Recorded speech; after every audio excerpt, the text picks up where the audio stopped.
Hello, welcome back. Here's another edition of Rachel Reads.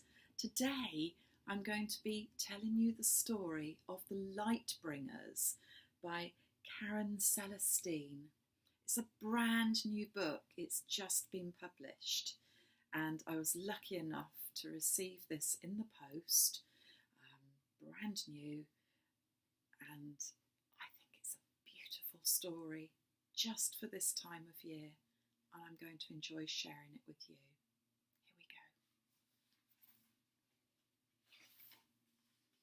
Here we go.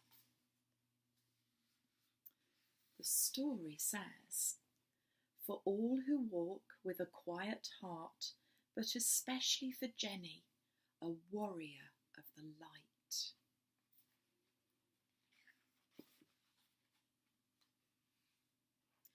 The earth breathes. In the summer, she breathes out, and the world fills with warmth and light. She laughs and dances, and the flowers spill out from her cloak. Folk feast on the fruits of summer and make flower crowns. They dance and light bonfires, jump in them for courage. Can you see the gorgeous pictures? They're photographs with little felt animals.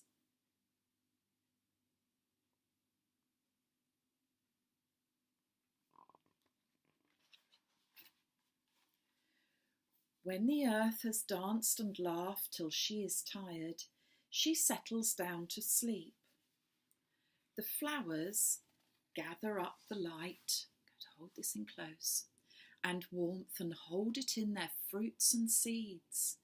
They glow with the warmth of her dancing. Autumn comes and folks gather in the harvest, saying thanks for the gifts of summer. They bake harvest loaves and make ready for the cold to come.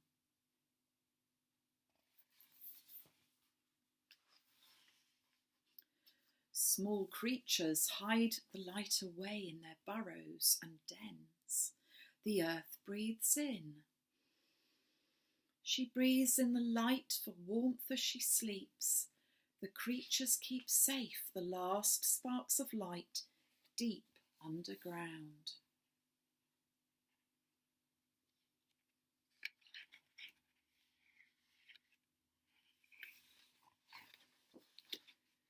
She slumbers and dreams of summer and flowers and dancing. While she dreams, her cloak gets cold and flowers of ice crystals grow. Their beauty reminds folk of the summer flowers, but the colour and the warmth have gone.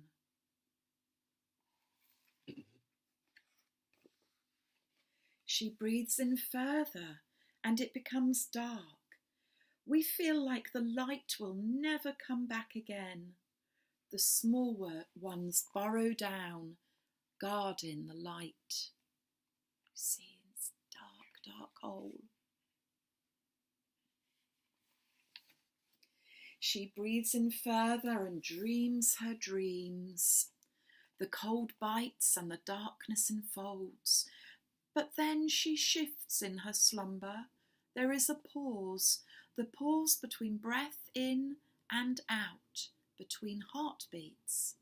The still dark turning point, the solstice, the turn of the year.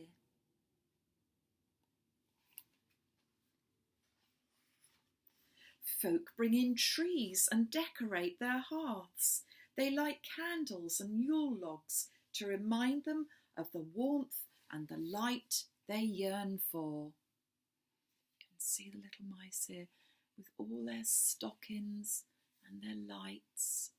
This is a time we know as Christmas. It's the winter solstice. The creatures feel the pause and the shift and the murmurings of earth's sleep, and so it begins. At the sound of her breath, the hare, who has guarded the moon full of the silver shining light of the sun, calls the small ones to her. All through the darkness, small beings gather up the tiny sparks, almost extinguished but not quite. They take the embers and gently place them in their seed lanterns, and they start to walk. One by one, they come out and gather together. There's the badger with his seed lantern. And they're called the Lightbringers. There they are. Let's get the light on that picture. Oh, it's rather dark. I hope you can see it. The bearers of spring. Here they come. So after the winter, it's going to get lighter and brighter.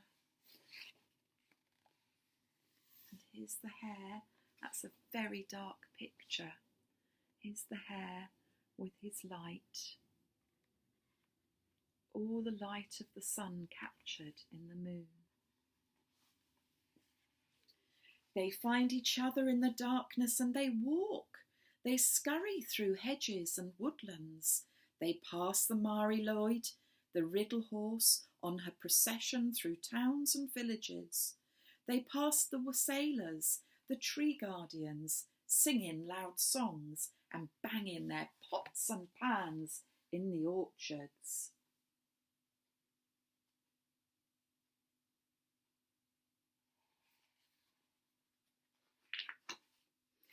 Most don't notice the Lightbringers, but those who are quiet of heart, who walk the hedges and honour the earth, might catch a glimpse.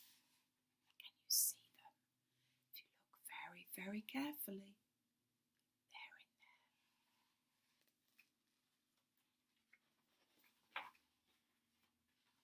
there. As the earth turns in her sleeping, she breathes out.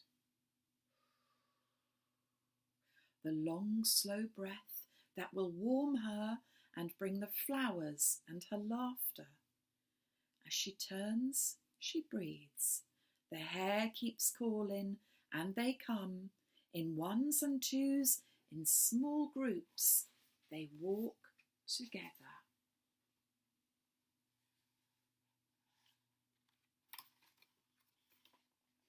The earth breathes out. And the Lightbringers find each other as they follow the call of the hare to spring. You can see them with their little seeds. Onward they keep walking. When they start to tire and falter, the badger appears to call them on, to remind them they are not alone, that others too are walking with the light. Now, badgers don't have antlers. He's just put them on as a decoration. And soon they are gathered in enough numbers that folks start to notice the light returning. The birds start to sing a little earlier. The earth starts to warm as she breathes out.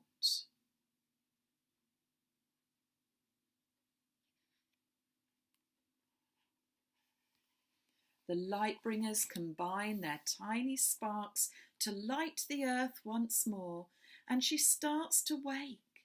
She smiles at the warmth and dreams of dancing flowers. She smiles snowdrops and crocuses to let us know that she will dance again as the lights return. Have you noticed the crocus and the snowdrops? The light will always return because it is guarded by small beings, and they are steadfast in their task. That means they always do their task as well as they can. They never forget. Here's the mouse. That's the big picture. Zoom in on there.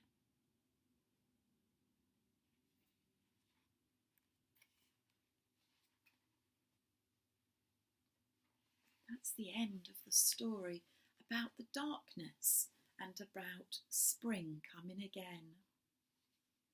I hope you enjoyed the story. I'm just going to tell you a little bit about some midwinter customs. The winter solstice is the shortest day of the year, a time of darkness and cold, but it's also a time when the light slowly begins to return to the land with the promise of spring and new life. It's during this time between the darkness and the light that we may encounter the Mary Lloyd. This is a tradition originally from South Wales, but its revival has seen processions in many places. It's usually performed between the winter solstice and 12th night. So you may want to go onto the internet if you're with your grown-ups and see some pictures of the Mary Lloyd. I'm not very good at Welsh at all, but it's spelt Marylwyd.